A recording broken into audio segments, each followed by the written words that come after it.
للہ رب العالمین والصلاة والسلام علی سید المرسلین اما بعد فاعوذ باللہ من الشیطان الرجیم بسم اللہ الرحمن الرحیم پڑھیے الصلاة والسلام علیک یا رسول اللہ وعلی آلک واصحابک یا حبیب اللہ الصلاة والسلام علیک یا نبی اللہ وعلی آلک واصحابک یا نور اللہ۔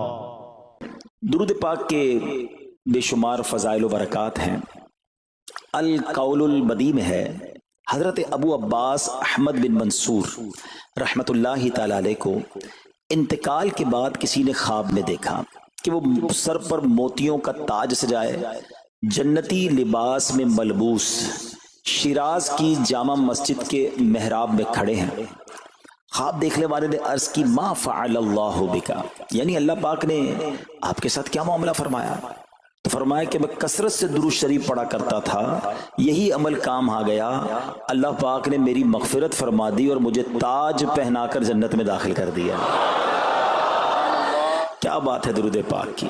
آپ یقین کریں، اگر میں آپ سے یہ کہوں کہ زندگی میں ایک مسلمان ہونے کی حیثیت سے اگر آپ اپنی خواہشات، اپنی ڈیزائرز کیا کیا ہیں لکھیں ذرا، کہ مجھے دنیا میں کیا چاہیے، مجھے مرتے وقت کیا چاہیے، قبر میں کیا چاہیے، مرنے کے بعد محشر کے دن میں کیا چاہتا ہوں، کبھی اکیلے بیٹھے نا تو لکھیے گا، ٹھیک ہے؟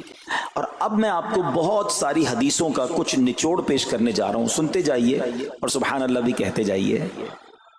اگر آپ روزی میں برکت چاہتے ہیں تو درود پاک پڑھیے، اگر آپ بیماری سے شفا چاہتے ہیں تو درود پاک پڑھیے، اگر آپ ذلت و رسوائی سے بچنا چاہتے ہیں تو درود پاک پڑھیے، اگر آپ عزت میں اضافہ چاہتے ہیں تو درود پاک پڑھیے، آپ مصیبتوں اور پریشانیوں سے بچنا چاہتے ہیں تو درود پاک پڑھیے، مرتے وقت کلمہ پڑھنا چاہتے ہیں تو درود پاک پڑھیے، مرتے وقت آقا کا دیدار کرنا چاہتے ہیں تو درود پاک پڑھیے، آپ یہ چاہتے ہیں کہ آقا اپنے مبارک ہاتھوں سے قبر میں اتاریں تو درود پاک پڑھیے، اپنی قبر کو نور مصطفیٰ سے جگمگانا چاہتے ہیں تو درود پاک پڑھیے، قیامت کے دن نبی پاک کے پرچم تلے اٹھنا چاہتے ہیں تو درود پاک پڑھیے، آقا کے ہاتھوں جام کوثر پینا چاہتے ہیں تو درود پاک پڑھیے، اور سنیے آقا کے ساتھ جنت میں جانا چاہتے ہیں تو درود پاک پڑھیے، مدینے جانا چاہتے ہیں، بار بار جانا چاہتے ہیں تو درود پاک پڑھیے،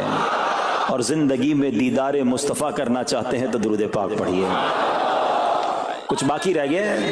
اللہ اکبر یا رسول اللہ، مجھے بتائیے اور کچھ باقی رہ گیا ہے؟ ایک مسلمان ہونے کی حیثیت سے what ever I need in دنیا اور ان ہیئر آفٹر، دنیا اور آخرت میں جو کچھ چاہیے، روزی برکت والی، زندگی عزت والی، پریشانیاں دور ہو جائیں، بیماریاں دور ہو جائیں، ذلت و رسوائی سے بچا رہوں، ایمان والی موت ملے، جب تک زندہ رہوں مدینے آتا جاتا رہوں، آقا کی دید کرتا رہوں، آقا جنت میں ساتھ لے جائیں۔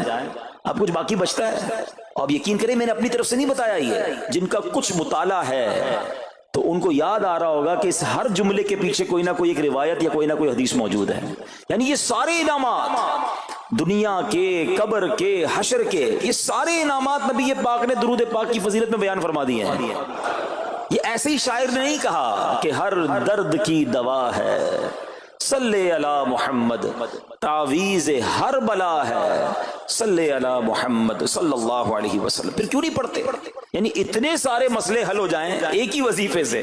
لوگ پوچھتے رہتے ہیں کوئی وظیفہ بتا دیں، روزی میں برکت کا بتا دیں، پریشانی دور ہو جائے بتا دیں، مدینے کا کوئی وظیفہ بتا دیں، اور یہ سارے وظیفے درود پاک میں چھپے ہوئے ہیں۔ پکڑ لو نا درود پاک، پھر دیکھیں اس کی کیسی برکتیں آپ زندگی میں دیکھیں گے، آپ کا چہرہ شاش بشاش ہو جائے گا، آپ کی طبیعت فریش ہو جائے گی، آپ کو مزے کو مزہ آ جائے گا۔ بس درود پاک کی کثرت پڑھتے رہا کریں، پڑھتے رہا کریں، انشاءاللہ برکتیں ہی برکتیں۔ میں بھی نیت کروں، آپ بھی نیت کریں۔ ایک اور خوبصورت بات بتاؤں، جو بڑی خوبصورت آیت ہے، میں سمجھتا ہوں شاید دنیا بھر کے عاشقان رسول کو یہ کم از کم آیت تو سب کو یاد ہوگی۔ کون سی آیت؟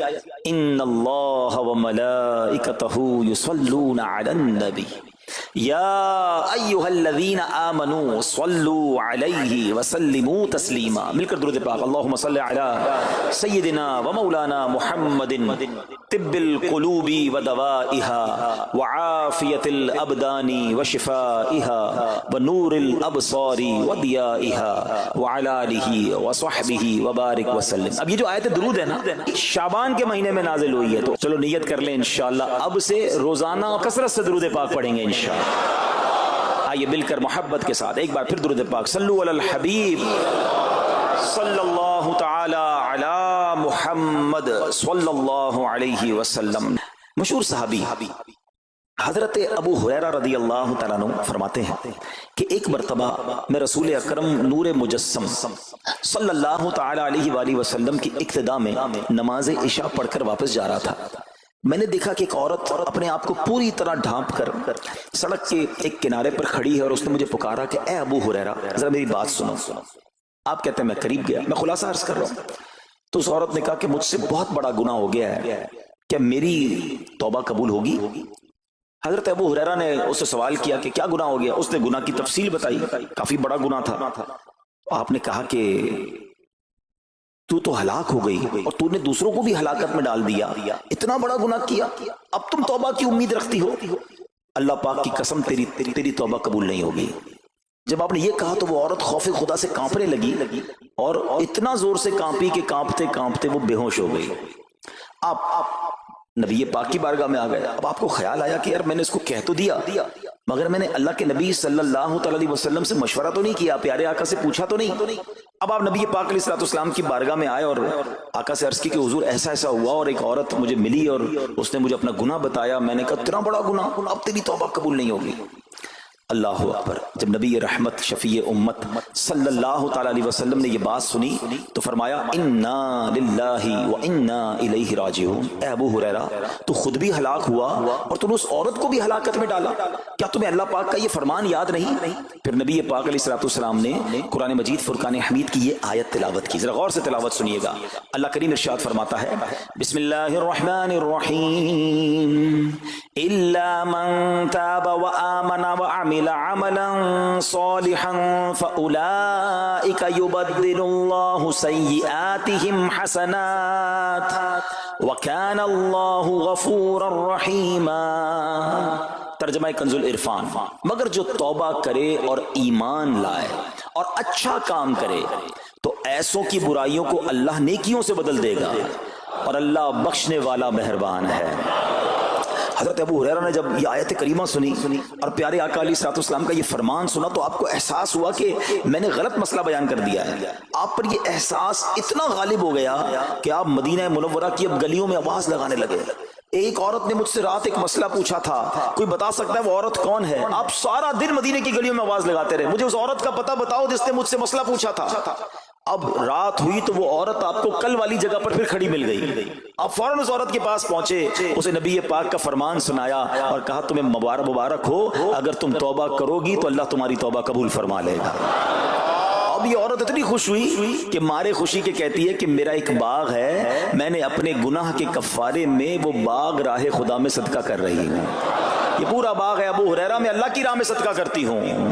اللہ اکبر. اے میرے پیارے اسلامی بھائیو، اس ایک واقعے میں ہمارے لیے بہت کچھ ہے. پہلے تھوڑا سا تربیت کے مدنی پھول ذرا سمجھیے کہ اتنی بڑی ہستی ہیں سیدنا ابو ہریرہ رضی اللہ تعالیٰ، لیکن جیسے ہی انہیں پتا چلا کہ میں نے یہ مسئلہ تو بیان کر دیا ہے مگر نبی پاک علیہ السلام سے پہلے اس کا حکم تو پوچھ لیتا، یہ ہمیں کیا درس دے رہا ہے کہ بغیر علم کے اپنی طرف سے شرعی مسئلہ بیان نہیں کرنا چاہیے. جو بغیر علم کے دینی مسئلے بتاتا ہے وہ خود بھی ہلاک ہوتا ہے اور دوسروں کو بھی ہلاکت میں ڈالتا ہے. ہاں میں بتاتا ہوں نا اس کا مسئلے کا حل کیا، حالانکہ خود کہیں پڑھا نہیں ہوتا. تو جب تک آپ کو علم نہیں ہے، آپ جانتے نہیں ہیں، تو کسی مسئلے کو بیان نہیں کرنا چاہیے. دوسری بات کہ اگر خدا نہ خواستہ کوئی غلط مسئلہ بتا بیٹھا یا بتا تو درست رہا تھا بتاتے بتاتے غلطی کر بیٹھا تو اسے چاہیے کہ ازالہ کرے، فوراً اس کا جو بھی ازالہ بنتا ہے وہ کرے. سیدنا ابو ہریرہ رضی اللہ عنہ کا ازالہ تو دیکھیں کہ آپ کو جیسے ہی پتا چلا کہ اصل مسئلہ یہ ہے، اب آپ مدینے کی گلیوں میں صدا لگا رہے ہیں، تلاش کر رہے ہیں، پورا دن ڈھونڈتے رہے اس خاتون کو کہ میری سے غلطی ہو گئی، میں نے اس کو غلط مسئلہ بتایا، تاکہ اس کو تلاش کر کے اس کو درست مسئلہ بتایا جائے. اللہ اکبر. صحابہ کرام کی ادائیں بھی کتنی نرالی ہوتی ہیں، اللہ ان کا صدقہ عطا فرما دے. اب ہوتا کیا ہے کہ کبھی کوئی غلط مسئلہ بیان ہو گیا یا بیان میں، مشورے میں، درس میں کوئی غلطی ہو گئی، غلطی پتہ چل جائے اب شرم آتی ہے کہ کیسے کہوں مجھ سے غلطی ہو گئی ہے، میں تو اتنا بڑا مبلغ بن کے گیا تھا، میں نے تو جناب اتنے پبلک میں بیان کیا تھا، اب میں کیسے بتاؤں کہ جناب میں نے یہ غلط پڑھ دیا یا غلط بیان کر دیا۔ حضرت ابو ہریرہ سب سے زیادہ جن کو حدیثیں یاد ہے، مگر سچ بتائیں بات سمجھنے والی پتہ کیا ہے؟ جو لوگ یہ سمجھتے ہیں نا کہ یار غلطی ماننے سے عزت کم ہو جاتی ہے، سچ بتاؤ آج 1450 سال بعد حضرت ابو ہریرہ کا یہ واقعہ سن کے ہمارے دلوں میں ان کی عزت کم ہو رہی ہے، بڑھ رہی ہے؟ Simple is that. غلطی ماننے سے انسان جو ہے وہ نیچا نہیں ہوتا۔ اللہ میرے پیر و مرشد کو سلامت رکھے، جن کی برکت سے لاکھوں علماء بن گئے ہیں، مگر آپ اپنے مدنی مذاکرے میں اپنے ساتھ علماء کرام مفتیان کرام کو بٹھاتے ہیں، اور اگر کوئی توجہ دلاتا ہے تو لائیو چینل پر آپ فرماتے ہیں کہ یہ مسئلہ یوں نہیں یوں ہے، کوئی عزت کم نہیں ہوتی جناب۔ تو سبحان اللہ، دو باتیں سیکھنے کو ملی کہ پہلے بتانا ہی نہیں ہے، اگر نہیں آتا تو اپنی بڑائی مارنے کے لیے بندہ کہتے مجھے نہیں معلوم، واللہ اعلم میں نہیں جانتا، اور اگر آپ کو لگتا ہے میں صحیح بتا رہا ہوں اور پھر بعد میں کوئی توجہ دلا دے کہ آپ نے غلطی کی ہے تو پھر اس کو بالکل مانے بھی اور اس کا ازالہ کریں۔ اچھا، اب علماء کرام نے بڑے پیارے طریقے بتائے۔ پہلے تو ظاہر یہ تھا کہ بھئی پبلک میں بیان کیا تو پبلک میں جا کر یا گلیوں میں جا کر آپ نے اعلان کیا، اب تو سوشل میڈیا کا زمانہ ہے، کوئی ویڈیو بنا کے ڈال رہے ہوتے ہیں، انسٹاگرام تو ٹویٹر تو پتہ نہیں کیا کیا چیزیں، موبائل فون، فیس بک، یوٹیوب، تو اب غلط مسئلے لوگ شیئر کر رہے ہیں۔ ایک یہ بڑا مسئلہ پتہ کیا ہو گیا، ہمارے موبائل پہ جیسے ہی کوئی ویڈیو کلپ آیا، کسی کا بھی آیا یا کوئی پوسٹ آ گئی، کوئی فضیلت ہی آ گئی، نہ چیک کرنا ہے نہ کچھ کرنا ہے، اس کو فوراً فارورڈ کر دینا ہے۔ حالانکہ اس میں بعض اوقات غلط مسئلے ہوتے ہیں، بعض اوقات غلط حدیثیں ہوتی ہیں، ہمیں پتہ ہی نہیں ہوتا، ہم سمجھتے ہیں آگے شیئر کر دیں۔ اچھا، شیئر کرنے والوں کا بھی بڑا مسئلہ ہے، اگر کوئی وظیفہ، کوئی نفل، کوئی بھی چیز ہے، خود پڑھنی نہیں ہے، آگے 100 لوگوں کو بھیج دینی ہے، پہلے خود تو پڑھو۔ اچھا، خود بھی پڑھنے سے پہلے کہاں چیک کروایا؟ تو پلیز یہ شریعت کے معاملات ہیں، اس میں بڑی غلطی ہو سکتی ہے۔ تو اگر آپ کو کوئی بھی چیز شیئر کرنی ہے تو بیسٹ آپشن یہ ہے کہ dawat-islami.net، یہ دعوت اسلامی کی ویب سائٹ ہے، اس پر ایک گیلری کا آپشن ہے، آپ وہاں جائیے، وہ مفتیان کرام سے چیک ہوئی پوسٹیں پڑی ہوئی ہیں، آپ وہاں سے پوسٹ اٹھائیں، اس کو شیئر کر دیں، بنداز کریں، کوئی ٹینشن نہیں ہے، کیونکہ وہ علماء نے چیک کی ہوئی ہے۔ مگر ہر آنے والی پوسٹ، ہر آنے والی ویڈیو کو آگے بڑھا دینا، تو مشورہ یہی ہے کہ یہ بڑا سخت معاملہ ہے، کیونکہ یاد رکھیے قرآن مجید فرقان حمید میں اللہ تعالی ارشاد فرماتا ہے وَمَنْ أَظْلَمُ مِمَّنِ افْتَرَىٰ عَلَى اللَّهِ كَذِبًا، اور اس سے بڑھ کر ظالم کون جو اللہ پر جھوٹ باندھے۔ اچھا، اس کے بارے میں علماء فرماتے ہیں کہ اللہ پر جھوٹ باندھنے والا سب سے بڑا ظالم ہے۔ جب ہم کسی کو دینی مسئلہ بتاتے تو اس کا مطلب کیا ہوتا ہے کہ اللہ نے فرمایا یا اللہ کے حبیب علیہ الصلوۃ والسلام نے فرمایا، اس کا مطلب اگر ایسا نہیں ہے تو یہ اللہ پر جھوٹ باندھنا ہو گیا نا۔ ہم نے تو کہا مجھے تو پتہ نہیں تھا، کسی نے پوسٹ بھیجی تھی، کسی نے بتایا تھا، اچھا میں نے کہیں سنا تھا۔ اب کئی لوگوں کی تو عادت پتہ کیا ہے، ان کے ساتھ بیٹھو نا تھوڑی دیر بعد کہیں گے اللہ یہ فرماتا ہے، اللہ نے قرآن میں یہ فرمایا، پوچھو کدھر فرمایا، بولا یہ نہیں پتا، اللہ قرآن میں یہ کہتا ہے۔ کہاں کہتا ہے بتاؤ نا، آیت دکھاؤ، اللہ نے فرمایا یہ کرنا چاہیے، کہاں فرمایا؟ اپنی طرف سے۔ اچھا، کیونکہ کہیں سنا تھا، کہیں دوستوں کی محفل میں آدھی بات یاد تھی، ارے ڈرنا چاہیے کہ میں کیسے کہہ دوں کہ اللہ نے فرمایا، میں کیسے کہہ دوں نبی پاک علیہ الصلوۃ والسلام نے فرمایا، جب یاد نہیں، پڑھا نہیں۔ امیر اہل سنت کی آپ نے احتیاط دیکھی ہے، آپ حدیث کی کتاب منگاتے ہیں کہ پورا دیکھ کر پڑھتے ہیں، مگر یہاں تو اپنی مرضی سے چل رہا ہے معاملہ۔ خدا کے واسطے ہم سمجھ رہے ثواب کما رہے ہیں، اور ایسا نہ ہو کہ گناہ جاریہ والے کام ہو رہے ہوں۔ تو میں نے آپ کو آسان حل بتا دیا کہ دعوت اسلامی کے جو آفیشیل سوشل میڈیا کے پیجز ہیں، اگر آپ کو شوق ہے تو وہاں سے کوئی پوسٹ اٹھا لیں، وہاں سے کوئی چیز اٹھائیں اور اس کو شیئر کریں۔ باقی خدا را ان کاموں کو اپنی مرضی سے آگے نہ کریں، کہیں ہم گناہ گار نہ ہوں۔ تو ایک بات تو ہمیں اس پورے واقعے سے سیدنا ابو ہریرہ رضی اللہ تعالیٰ کو جو انداز، آپ کی عاجزی، آپ کا ازالہ کرنا، آپ کا اس عورت کو تلاش کرنا، یہ سکھا رہا ہے کہ مسئلہ غلط بیان کرنا کتنا بڑا مسئلہ ہے۔ اللہ کرے کہ ہم اس کو سمجھیں۔ اب دوسری خوبصورت بات، آئے ہائے، عورت کا گناہ ہے، بڑا گناہ ہے، مگر نبی پاک نے جو آیت بیان فرما دی اور جو اس تک پیغام پہنچایا کہ توبہ کر لو، میرا رب توبہ قبول فرما لے گا۔ آئے ہائے میرے پیارے اسلامی بھائیو، کتنا ہی بڑا گناہ کیوں نہ ہو جائے، اللہ سے مایوس نہیں ہونا ہے، اس کی رحمت سے مایوس نہیں ہونا ہے، کیونکہ میرے آقا مدینے والے مصطفیٰ صلی اللہ تعالی علیہ وسلم فرماتے ہیں التائب من الذنب کمن لا ذنب لہ، گناہوں سے توبہ کرنے والا ایسا ہے جیسا اس نے گناہ کیا ہی نہیں ہے، ختم، نل اینڈ وائڈ، ڈیلیٹڈ۔ یہ اتنی بڑی اللہ کی رحمت ہے کہ بس سچی توبہ ہو جائے نا، اللہ اس کو سارے اس کے گناہ معاف فرما دیتا ہے۔ حضرت عبداللہ ابن عبید رحمت اللہ تعالی سے روایت ہے، فرماتے ہیں کہ اللہ پاک کے نبی اور ہم سب انسانوں کے والد محترم حضرت آدم علیہ الصلوۃ والسلام نے اللہ پاک کی بارگاہ میں عرض کی، اے رب عز و جل، تو نے شیطان کو میرا دشمن بنایا ہے، لیکن میری اولاد اس کا مقابلہ کرنے کی طاقت نہیں رکھتی، تو اللہ پاک نے فرمایا اے آدم آپ کی اولاد میں قیامت تک جو بھی انسان پیدا ہوگا میں اس کے ساتھ ایک محافظ فرشتہ مقرر فرما دوں گا جو انسان کے لیے شیطان کی جو چال ہے اس سے اس کی حفاظت کرے گا۔ حضرت آدم علیہ السلام نے عرض کی مولا مزید کرم فرما۔ اللہ پاک نے فرمایا اے آدم آپ کی اولاد کو ایک نیکی کا اجر 10 گنا ملے گا، نیکی ایک کریں گے اجر ملٹی پلائی بائی 10 ہو جائے گا، اور پھر اللہ نے فرمایا اس پہ مزید بڑھاؤں گا، جبکہ گناہ کوئی ایک کرے گا تو اس کے نامہ اعمال میں ایک ہی گناہ لکھا جائے گا۔ اللہ کی شان دیکھو، ایک نیکی اجر 10 گنا، گناہ ایک لکھا بھی ایک جائے گا۔ حضرت آدم علیہ السلام نے عرض کی مولا اور کرم کر دے، دیکھو شروع سے ہم پر مہربانیاں ہیں۔ حضرت آدم علیہ السلام بھی اپنی اولاد کے لیے اللہ کی بارگاہ میں عرض کر رہے ہیں۔ اللہ پاک نے فرمایا اے آدم جب تک روح انسان کے بدن میں رہے گی میں اس کی توبہ قبول کرتا رہوں گا۔ جب تک زندہ ہے نا، جب تک توبہ کر لے اس کی توبہ قبول ہو جائے گی۔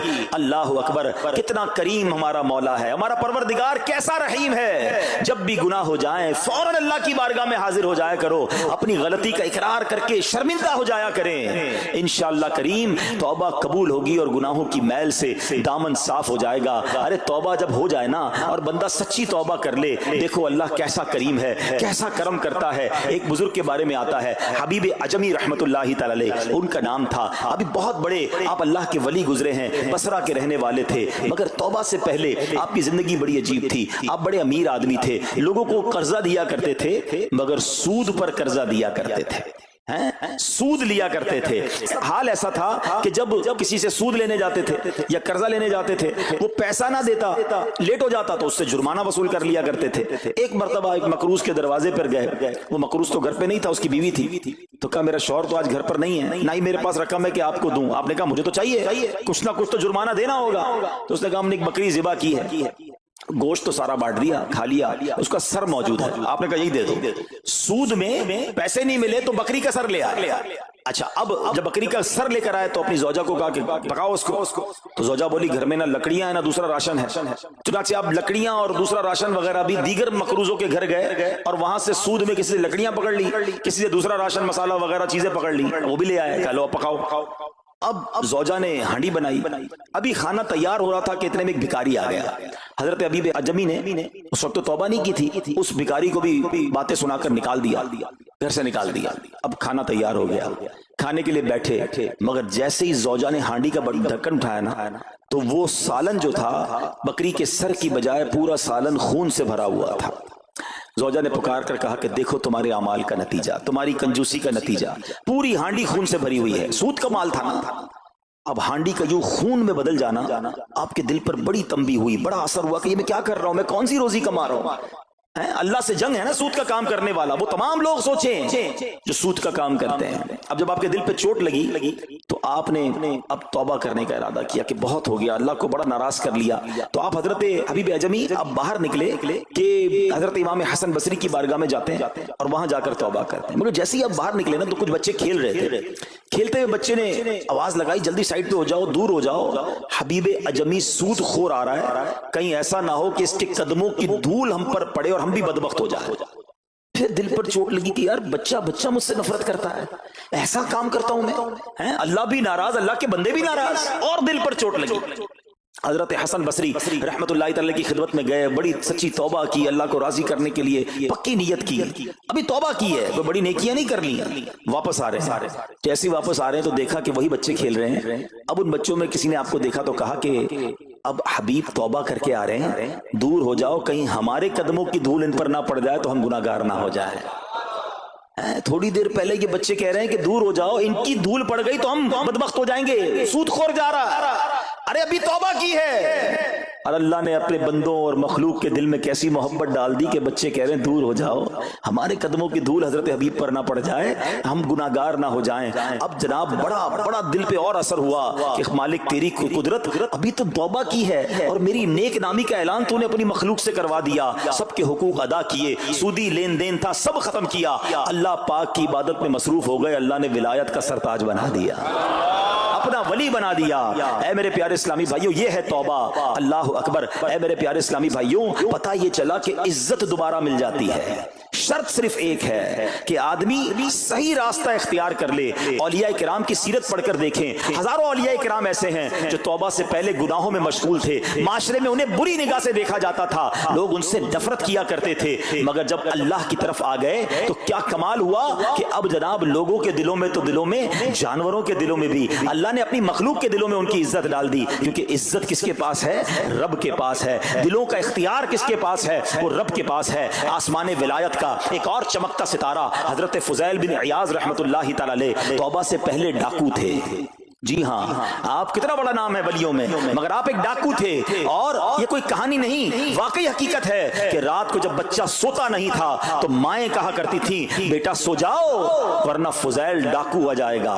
جس راستے پر آپ ہوتے تھے لوگ ڈر کے مارے اس راستے سے نہیں گزرتے تھے, مگر جب آپ نے توبہ کی, جن کا مال لوٹا تھا واپس کیا اور سارے حقوق ادا کیے, نیک کاموں میں مصروف ہو گئے, اللہ کی عبادت میں لگ گئے. حضرت فضیل بن عیاض نے وہ وقت بھی دیکھا کہ وقت کا بادشاہ کے دروازے پر کھڑا تھا اور انتہائی عاجزی سے عرض کر رہا ہے کہ حضور ملاقات کا وقت عطا فرما دیجئے.